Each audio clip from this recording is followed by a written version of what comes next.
Hello, welcome to Money Tips. This is Charles Kelly. I don't know if you've seen that film recently, the Whitney Houston biopic, I Want to Dance with Somebody. It's a great film. Of course, we all love Whitney Houston, or most people do anyway, I do. She was known as the voice, the greatest voice of her generation, sold hundreds of millions of records, was the biggest female star of her era. And she sold out shows all over the world. She was a really big star in her day, and yet she ended up almost broke.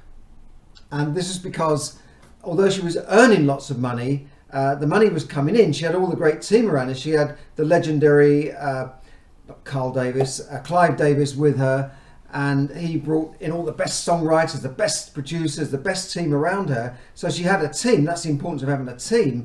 But when it came to the money, she left that side of things to her father, who had this company, I think it was called Nippy Inc., which was her nickname, and he ran it like his own empire, giving out credit cards to all the staff, running jets and private jets and limos all over the place, and really living the high life. They showed him in the Beverly Hills Hotel, chomping a big cigar, drinking brandy, and living a really good life on the back of Whitney, who worked her guts out. So that was the problem, and she left all that to him, and she in the meantime bought her big mansion. She spent a lot of money herself. She was sniffing coke and that sort of thing, but she had her big mansion, as all the stars do.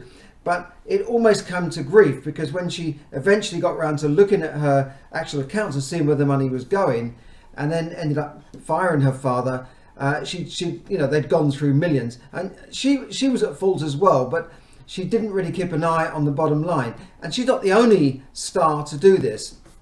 Now, financial management is very important. It doesn't matter how much money you're earning. If you're not managing it, then you'll eventually go through it all and lose it all. So learn how to do that in some of my free training, which I'll put a link up to in the link below. And if you like what I'm doing, please like and share. Now, Whitney Houston is not the only star to lose it all. I write about this in my book, Yes, Money Can Buy You Happiness, published a few years ago.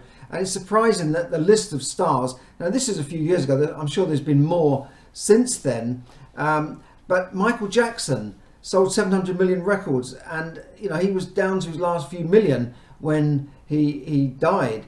Marvin Gaye, he had some of the biggest albums of the 70s, and he was declared bankrupt. He must have been in the court saying, "What's going on, man? What's going on?" That's a little joke about his album, What's Going On.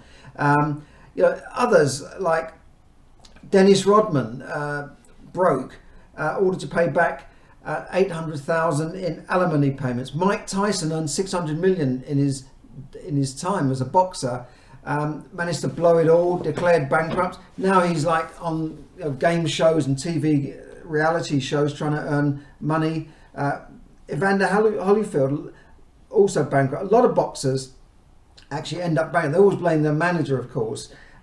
Willie Nelson, bankrupt. Great songwriter. Tony Braxton, Kerry Katona, MC Hammer. The list just goes on. UB40s, Ali Campbell. They sold millions of records, bankrupt. And it just said, Ali Campbell said in an article with the Telegraph, "I just didn't know how to save."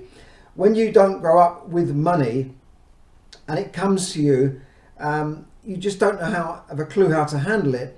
I'm awful with money. Doesn't matter how much I earn, I've never got any money. This is amazing. Baywatch star Pamela Anderson, Kim Basinger, Lindsay Lohan, Game of Thrones stars, Lena Headey, Nicolas Cage, all been broke or bankrupt. Nicolas Cage owed 4 million in back taxes. He had all these houses all over the place, and he was trying to sell them all. I also believe that the different strokes. I write about him. Gary Coleman declared bankrupt. He was this child star who earned, his parents spent 8 million of his earnings. Another guy, you may not know this guy, Neil Sedaka, great singer in the 60s and the 80s. He was broke because his mum looked after all his money, and she went off with another guy, and literally they blew all his money. Rick Parfitt of the Status Quo, "Come on, Sweet Caroline." Yeah, he said he just spent money. When he died, he only left £260,000 in his estate. Now, of course, he may have transferred assets to other people, but he didn't have a lot of money there. John Lennon, when they died, they were down to their last kind of $1 million after earning hundreds of millions. It's incredible how many of these stars have actually gone through all of their money. Even the President of the United States, Abraham Lincoln, Donald Trump have been through sort of bankruptcies, and I think we've got Chapter 11 in America. But loads of stars, and actually the star Will Smith wasn't made bankrupt, but he said, when you first make it, you don't realise that when you receive your large cheque, say for $1 million, half of it belongs to the taxman. Get that? Half of it belongs to the taxman. By the time the tax bill arrives, you spent it all on fast cars, big houses, buying presents for your relatives, and all the rest of it. Fortunately, his earnings kept increasing because he went from being a music star to a TV, then a movie star. But he said when he first got his big check, he brought all his family down, which is sweet, to a shop. They bought sports gear and shopping and trainers, and they bought everything in the shop, that sort of thing. But that was fine because his earnings kept going. And as I said, when John Lennon and Elvis Presley died around about the same sort of time, it was their widows, their wives, who were actually good money managers, and they built up the estate again. Priscilla bringing up, opening Gracelands and exploiting his back catalogue, and Yoko Ono was also good with money, and these guys are sort of worth more dead than they are alive. So what I'm saying is, what's your liabilities? And as I say in the book here as well, assets feed you, liabilities eat you, and that was Sharon Lecter, the co-writer of Rich Dad Poor Dad. So whatever business you're in, whether you're in property, crypto, trading, or just have a very good job that pays you a lot of money, or a good business, unless you know how to manage your money on a personal level, you won't be making the best of it, and you could end up losing a lot of it. So do check out my free training, because there's lessons in the Whitney Houston film. I'd recommend you see it if you can. Great film. If you like that music as well, I'd recommend you see it. And there's lessons there for all of us. Learn how to manage your money, and do check out my other videos. Share and like and subscribe. But there's some free training on there as well. I'll put a link up to the free training. In my S.M.A.R.T Money Manager course, I talk about tracking your money. I talk about reviewing your savings and reviewing things. One of the things you should review at the moment is your utilities, in particular things like your broadband.